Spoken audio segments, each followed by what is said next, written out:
Welcome to At the Controls Extra with Mark Gallagher. And if you want to know, Jonathan Ledyard is broadcasting to the BBC today, which is why you're listening to me and not the two of us. But frankly, I'm quite pleased because it's quite appropriate. He's doing some BBC work this afternoon since I first met him when he was commentating on Formula One for BBC 5 Live way back in the 1990s, which is much longer ago than either of us really care to think about. So anyway, following that great podcast with James Allison from Mercedes F1 and author Calum Douglas discussing his new book, The Secret Horsepower Race, available from mortonsbooks.co.uk. Don't forget that. It is available from Amazon, but we don't want to mention that too much because Calum will earn a lot more from mortonsbooks.co.uk in return for his 6 years of hard work. So anyway, we thought it would be good to have a proper catch-up with Chris Papaioanu because, yes, he was part of the main podcast, but, you know, inevitably we all ended up talking about Formula One, and I really wanted to have a chat with Chris about what he does and his career and some further insights. Now, before I go any further, let's get something straight because us non-military types tend to often get titles and roles mixed up. Chris is the commanding officer of Strike at the US Navy. Now, that makes him responsible for training, tactics development, and the acquisition of combat capabilities to support global warfare operations across all types of aircraft within the United States Navy. Yes, that's right. All types of aircraft within the United States Navy. Pretty big job. In his spare time, apparently he has some, Chris also performs executive coaching, leadership development, team cohesion and performance management, and combat training for the deployment of US Navy aircrew. When I say in his spare time, this is actually also part of his job. I won't even go on to mention the fact that he spent nearly 2 years working on the United States space program. That's like a sideshow. Can you believe? Anyway, I also don't think I've mentioned the fact that he has flown over 3,700 hours in high-performance fighter aircraft. Extraordinary. I should also mention, just ahead of this conversation, that I caught up with Chris on a Saturday morning at home in Nevada. That's his home in Nevada. And if you hear his family in the background, just enjoy it because it's not often you get to chat with someone like Chris on his day off, never mind being invited quite literally into his family home with all of the wonderful noise that our great kids can make in the background. So enjoy the conversation. We're going to start with a very simple question. Tell us a little bit about your background and how you ended up deciding to have a career in flying in the Navy. Well, that's actually an interesting story. So I had no connections to the military other than my uncle was a Marine Corps infantryman back in the Korean War era, but that was about it. I grew up actually, my father was a race car driver. He largely had stopped racing when I was young, but we were always around the racetracks when I was a kid. So, you know, I had a lot of interest in race cars back then. What did he race? So he was a drag racer in Southern California. And this was back in the era when, you know, they were largely very innovative and the rules weren't quite there. He actually started drag racing at the age of 13. So well before he actually had a driver's license. But he did it professionally for a number of years. He was also involved with some land speed records and kind of car development with that piece as well out in the desert. So he was out in the desert doing crazy speeds. Oh, yeah. Was he driving it himself? Yep. And he raced against some of the greats back then, Don Prudhomme and so forth, and those guys. It was a very big scene back in the 50s and early 60s in Southern California. And so he did that. And ultimately, he had a big accident. He actually double flipped the car going down the track at about I think it was around 200 miles an hour back then, which back then was obviously big speeds. And my you're lucky to be here. Yeah, you're lucky to be here. Yeah, exactly. And so my mom, exactly what she thought as well. She looked at him afterwards, and she looked at the car, which the joke was minus the engine. They actually put the remainder of the car in a 55-gallon drum and walked away. That's how bad the wreck was. And she looked at him and said, "Yeah, you're done. You know, you can be involved with racing, but your driving days are done." So he stayed involved largely with racing, and so I grew up around the tracks as a kid. But it was actually in January of '86. I walked into class one day as a fifth grader. And we watched the news, and it was the Challenger incident. And I had never heard of the space shuttle. I didn't know anything about it.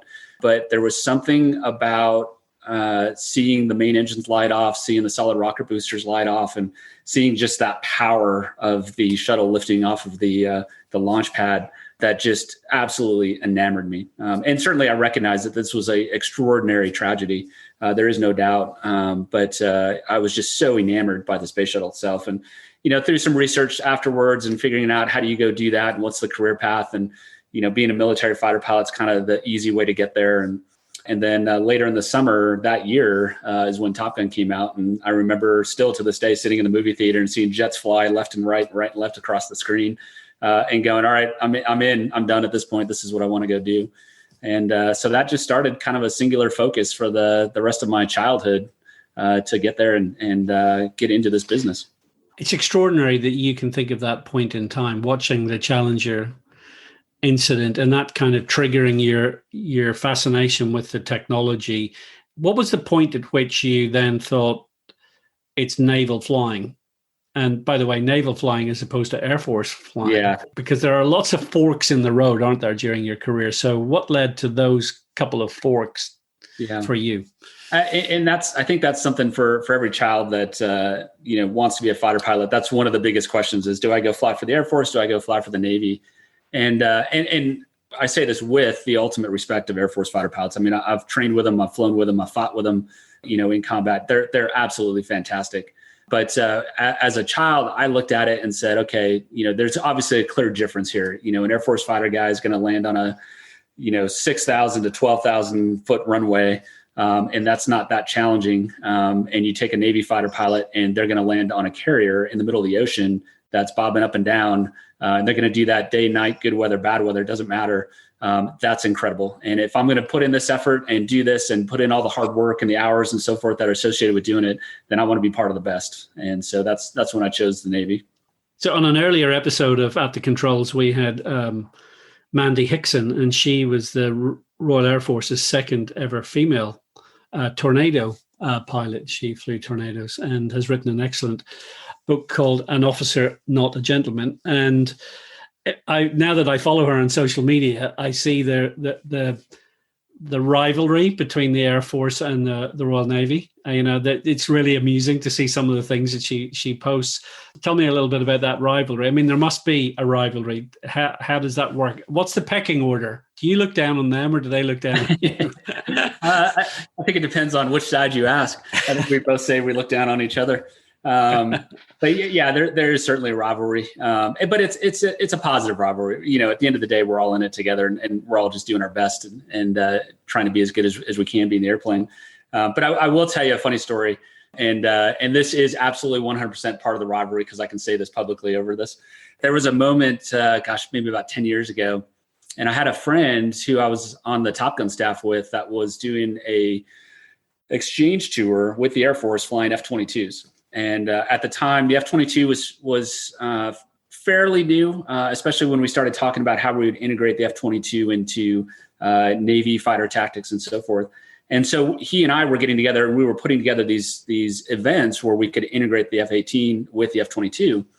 And I was in a fleet squadron, so we were actually going on the carrier for a couple weeks at a time and coming off. And we were able to put together this very large exercise with us flying off the boat and the Raptors coming out over the ocean from a land base and then integrating with each other tactically.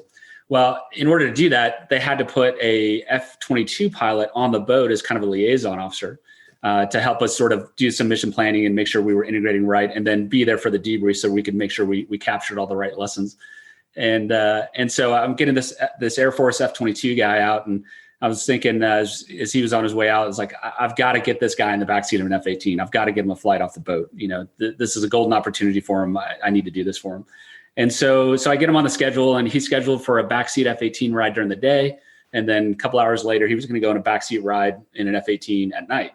So he goes off and does his day flight. I was flying as well. I come back and I catch up with him after his day flight and walked up to him and was like, hey man, how'd it go? What'd you think? And he goes, it is hard to explain what the cat shot feels like and what the landing feels like. The only way I can explain it was just violent. It was extraordinarily violent. I was like, well, that's actually a pretty good way to put it. Wait till you see it at night. And he looks at me deadpan straight in the eyes and goes, no chance. There is no chance that I'm going to go do that at night. I can get that. And Chris, you just reminded me of something telling me about that, because you and I had spoken earlier last week about the cat shots and taking off from the deck of a carrier. And during the podcast, you were talking about, with James Allison, we were talking about the 2-second pit stops that we do in Formula One. And I really wanted to interject and say, hang on a second, can someone ask Chris what he does in 2 seconds? Because you take off in 2 seconds. You go from 0 to 165 miles an hour in 2 seconds. And as you said in the podcast, you're kind of a passenger at that point. You're in the hands of other people and the technology to get you off the deck. So one of the questions I had for you was, how soon after you take off that deck are you then in control? when does control come back into your hands? Yeah, that's a valid question. That's a great question. We trim the airplane up such that it naturally wants to seek a lower speed coming off the boat. And what that does is it elevates the nose as soon as you come off the flight deck. But as soon as you come off, basically you're grabbing the stick. And that's something actually most people don't know, is when we're going down the cat shot, I'm not holding on to the stick. The only thing I'm holding on to with my hand is the throttle. And that's just to make sure that the forces don't bring the throttle back, because obviously that would be bad. So I've got, my arm locked on the throttle, my elbow locked there. And then I've got my hand on what we call a towel rack, which is just on the canopy bow. So we're not even holding the stick as we go down, but as soon as you come off the flight deck, your hand immediately comes down, grabs the stick, and you're flying away. So it happens pretty quick that you regain control and take a kind of sigh of relief once you've got the airspeed, you need. So last night I had a call from a longstanding friend of mine, and he was saying, "What are you doing tomorrow?" And I said, "Well, I'm kind of having an average Saturday, including I'm talking to Chris, who's a commanding officer of Strike." And he was like, "Yeah, that's cool."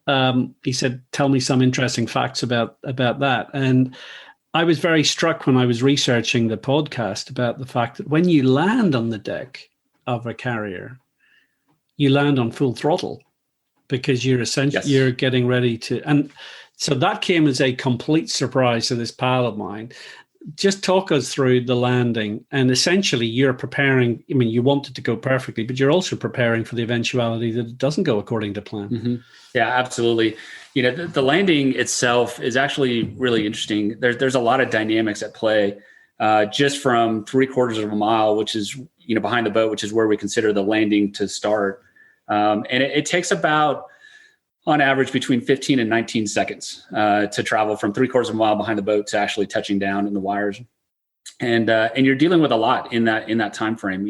The natural kind of biggest piece of that is maintaining the right glide slope or descent angle as you come down to land, because one of the most important things is that you clear the back end of the boat and you don't hit it with the airplane. And so the glide slope itself is designed to get your hook point just over 14 feet. It's like 14 and a few inches above the ramp of the boat as you pass over it. So maintaining that glide slope is 100% the most thing that you're focused on. And then, as we talked about during the podcast, your landing area is actually angled from about 9 to 11 degrees, depending on the ship, to the left. So the landing area itself, as the boat moves through the water, is actually moving from left to right. And you don't have much slop. You have a couple feet on either side before you start hitting airplanes. And so certainly, maintaining center line is an important critical piece as well. And so as you're doing that, you have a lot of weird wind effects. You get this clear air that comes off the aircraft carrier that doesn't run into anything. It just kind of rides along the flight deck, that serves as sort of a lifty for you right after the start of the pass. And so you go through this really clean air, and you're having to throttle back a little bit to keep the airplane on glide slope and sort of bring the nose down. And then right after that, you get the burble there, which is all the air that came over the flight deck and ran into people, airplanes, the structure, and everything else. So you go from this, I've got too much clean air, to now I don't have enough clean air. So now you're powering up and bringing the nose up to try to maintain that glide slope. And then right about the time you're crossing the ramp is sort of when you get back into clean air again. And then, so the whole time you're solely focused on your glide slope, maintaining center line. And then as soon as the airplane touches down, it is straight to full power, just in case you skip the wires. Maybe you just passed over the wires, you got a little too high, or whatever the case may be. And you just have to be ready to go around. Now, all of that is if it's a perfectly clear blue sky day, calm sea states and so forth. You take that into, what I would consider kind of the most routine worst case scenario, which is at night, you've got heavy sea states, and now you have a stern of the ship that is moving, no kidding, plus or minus 10 feet. So a total of 20 feet of swing. And now you're really relying on the people that are watching the airplane, what we call the landing signal officers. They're there to make sure you maintain glide slope and maintain center line. And you're really relying on their calls to get you over the ramp of the boat, no matter where it's at in its swing. And so when we get pitching decks, you are 100% reliant on that landing signal officer to get you over the flight deck and make sure you don't run into the back of the boat. And that's where things really get dynamic. Does your wife realize what a multitasking husband she has? No, and that's a good thing, because it keeps the to-do list at home very short. It's fascinating hearing you talking about turbulence in clear air, because, of course, that's something we talk about in Formula One all the time. And I mean, it's self-evident. It's the world of aerospace engineering and aerodynamics in Formula One. It's it arrived in our sport in the 1970s, and came from the world of aviation, but getting a little bit of turbulence, when you're behind Lewis Hamilton trying to catch up with him, and getting a little bit of turbulence when you've got the back of USS Nimitz heaving out of the ocean in front of you, it's pretty stressful. And I was really interested to hear you say during the podcast that even though you've landed on a carrier 900 times, it's never something that you're complacent about. It's never something that's straightforward. It requires a lot of focus. Mm-hmm. Yeah. And actually, I was a little reluctant afterwards, or disappointed rather in myself that I didn't bring this up during the podcast. But one of the things that the Navy does, and this is really, I thought, a genius element of what we do, is every time you land at the boat, it's graded by the landing signal officers. In typical naval aviation humor, if you fly basically what would amount to a perfect pass, which is not easy to do, it's called a fair pass, and that's on a grading scale about a 4.0. If you have some kind of major deviation of glide slope or lineup, and you weren't too quick to fix it, they'll downgrade that to a fair pass. I'm sorry, it's an okay pass if it was a 4.0. It's a fair pass if you had a major deviation, and that's a 3.0 on the grading scale. And then you can have a bolter, which is when the hook point misses all the wires, whether it skips them all or you just overflew all the wires. That's a 2.0. Then you can have a no grade, which is if you hit the first wire from the perspective of behind the boat. So the very first wire you pass, if you hit that one, that means you got a little too low crossing the ramp, and that's a no grade, which is a 1.0.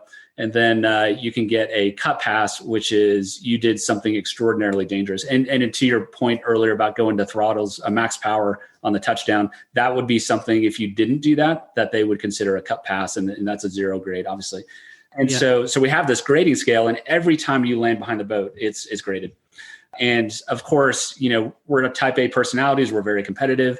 And so we're going to keep track of everybody's grades, and we're going to do it on a daily basis, and we're going to rank each other. And the ranking is going to go up every single day in the squadron ready rooms and so forth. And we have what we call line periods, which is just a period of the deployment, kind of like a race season, where they'll tally up all the grades for all the pilots on the aircraft carrier, and then the top 10 get awards and so forth.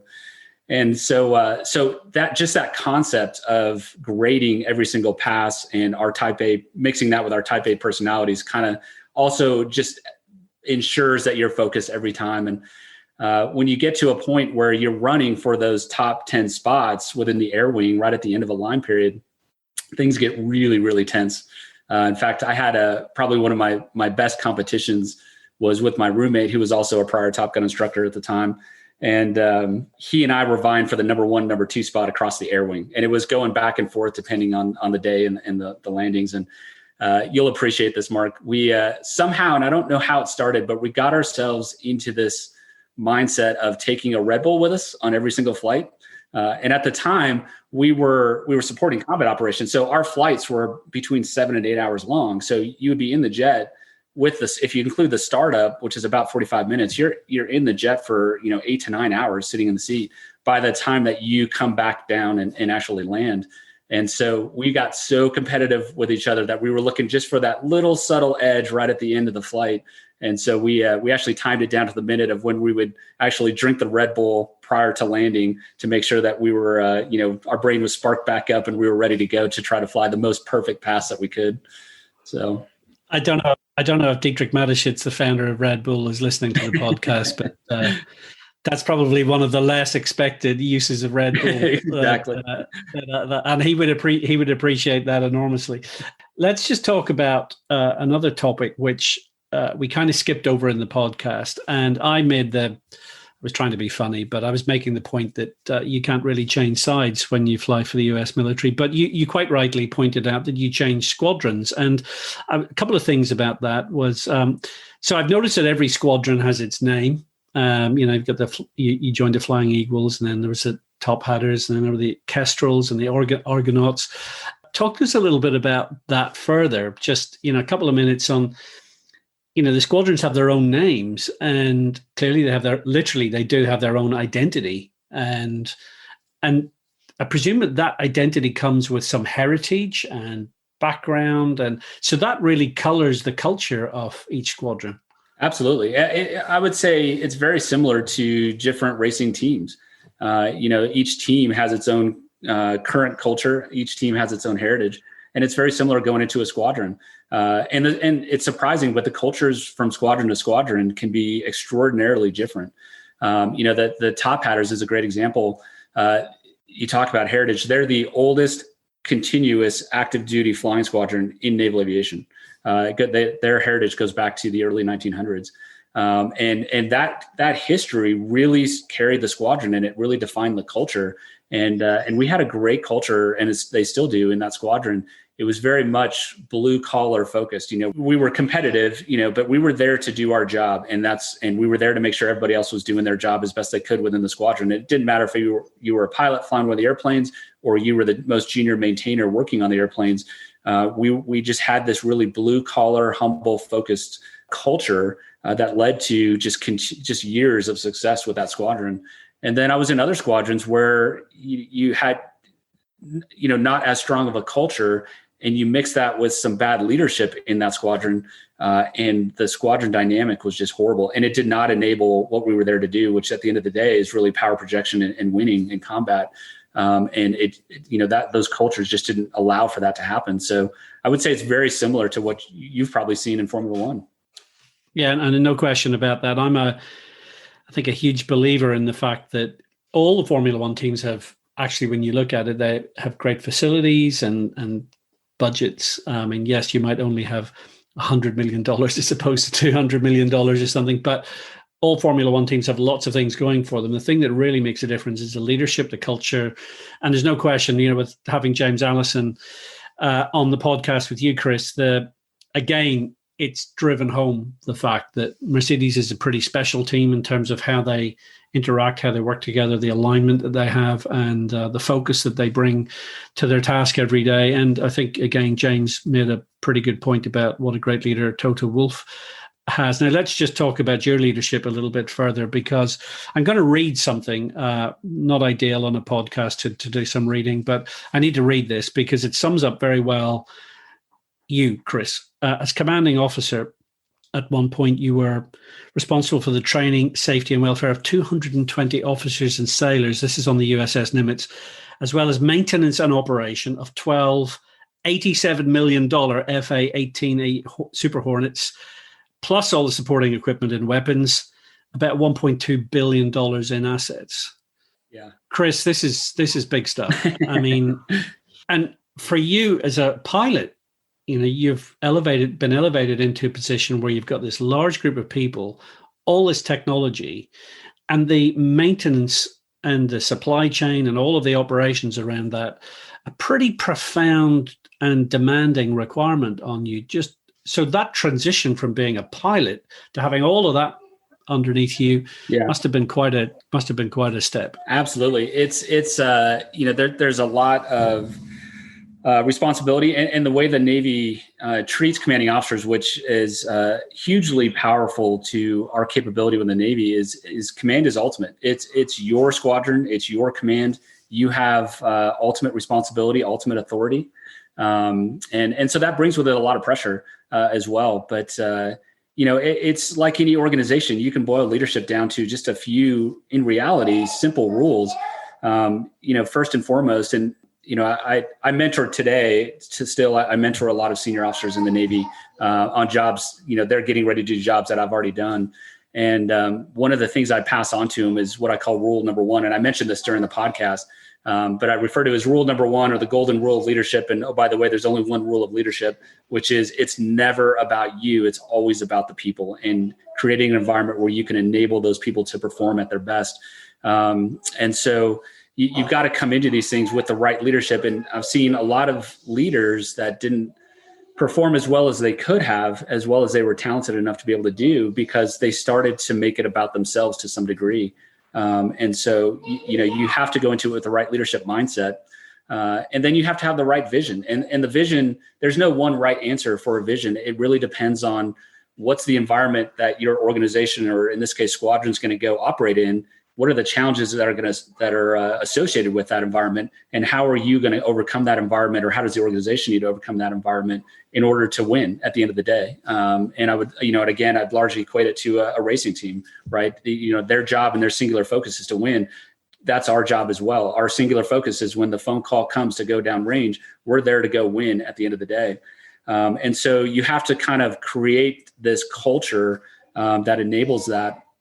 And then once you've got that culture, and this is why it was so great to talk with James and kind of compare the cultures between Mercedes as well as specifically Top Gun, is once you've got that sort of positive leadership and role model at the top, and you've got this culture that's going to enable their people to do their best and perform their best, now you can go after those incremental gains and so forth.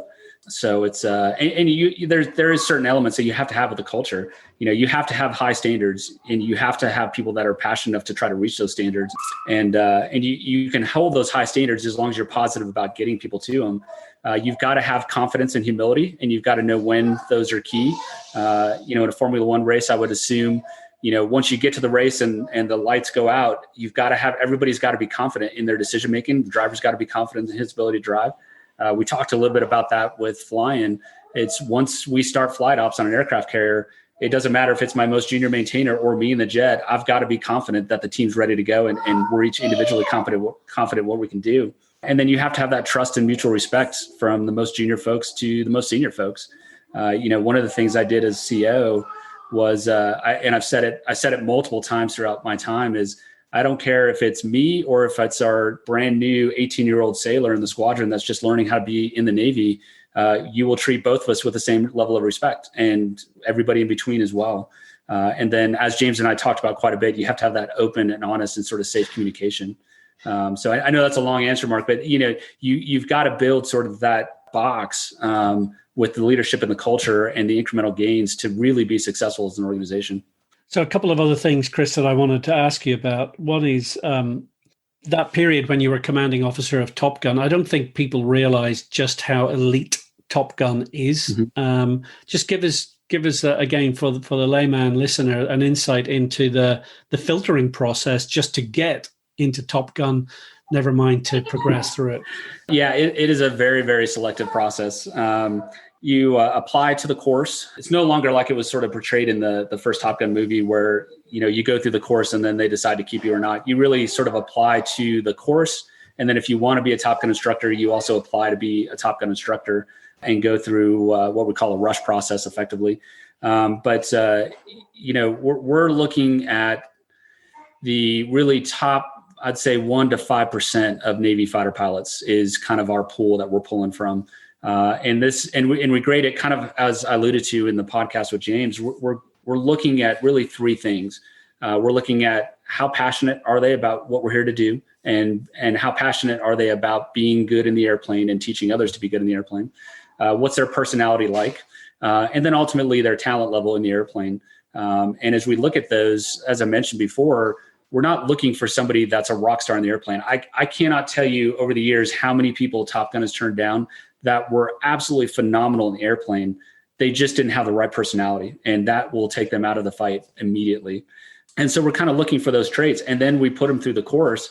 And the course today is 13 weeks long. It's 12 weeks now long. And They're in a pressure cooker for all 12 weeks. There is no social life. There is no life outside of Top Gun. As they're going through the course, they are studying or briefing and debriefing or flying constantly. And so we use the course to kind of teach them to be instructors and learn how to teach other people. And then we use the course to elevate their talent level significantly across from the start of the course to the end of the course. So you really, and it's really what kind of makes it special is you're really dealing with that sort of, like I said, top 1% of Top Gun folks. Chris, one of the big topics in Formula One these days, apart from what fuels our cars will be running on in the years ahead, is why don't we have women racing in Formula One cars? And as you may know, there's been a new championship, the W Series for women, a feeder category. My good friend David Coulthard is the chairman of the W Series. So there is a big effort on to try and fill the pipeline of talent for women to race in Formula One, and we're hoping to see that very soon. What's your experience of women in the US naval aviation arena, and just talk to us about the diversity, because that's clearly probably changed quite a lot during the course of your career. Mm-hmm. Yeah, it has changed quite a bit. When I first joined the Navy, there were a small handful of female fighter pilots, and they were right on the edge of being allowed to fly in actually deploying squadrons that are going to go into combat. And so it was largely a new thing when I first joined.